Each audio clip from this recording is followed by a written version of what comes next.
અમીરગઢ તાલુકાના કાકવાડા ગામ નજીકથી પસાર થતી બનાસ નદીમાં પાણીનું વહેણ ચાલુ થતા નદી બંને કાંઠે વહેતી થઈ છે। આ સંજોગોમાં પણ લોકો પોતાના જીવના જોખમે નદી પાર કરી રહ્યા છે, જે એક ગંભીર ચિંતાનો વિષય છે।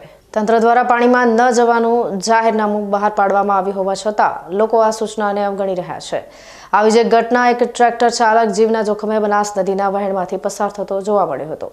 આ દ્રશ્ય ખરેખર હૃદયદ્રાવક હતું, જેમાં ટ્રેક્ટર ચાલકે બનાસ નદીના ઊંડા પાણીમાં ટ્રેક્ટરને ઉતારતા ટ્રેક્ટરનો અડધો ભાગ પાણીમાં ગરકાવ થઈ ગયો।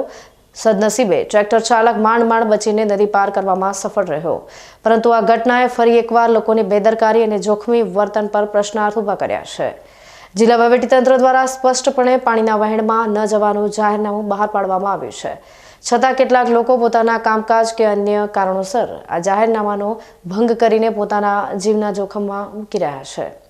આવી ગંભીર બેદરકારીના કારણે ભવિષ્યમાં કોઈ મોટી દુર્ઘટના સર્જાઈ શકે છે।